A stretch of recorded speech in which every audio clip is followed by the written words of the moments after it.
আপনারা বলেন সাহাবায়ে কেরামদের চাইতে শ্রেষ্ঠ জনগোষ্ঠী, শ্রেষ্ঠ দল সাহাবায়ে কেরামদের চাইতে রিদওয়ানুল্লাহ তাআলা আলাইহিম আজমাইন, সাহাবীদের চাইতে শ্রেষ্ঠ দল, শ্রেষ্ঠ জনশক্তি, শ্রেষ্ঠ সন্তান নবীদের পরে আল্লাহর এই পৃথিবীতে আর আছে?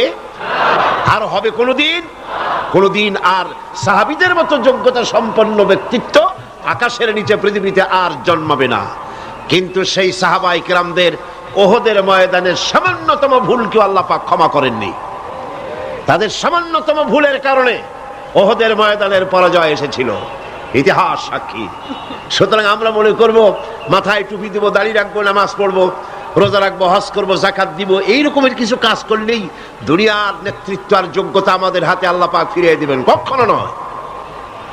কোরআন দিয়ে চরিত্রের পরিবর্তন আনতে হবে, আমলের পরিবর্তন আনতে হবে, তাহলে আল্লাহ পাক আবার এই জাতির হাতে নেতৃত্ব দিবেন। গোটা পৃথিবী পরিচালনার নেতৃত্ব মুসলমানদের হাতে আল্লাহ পাক তুলে দিবেন।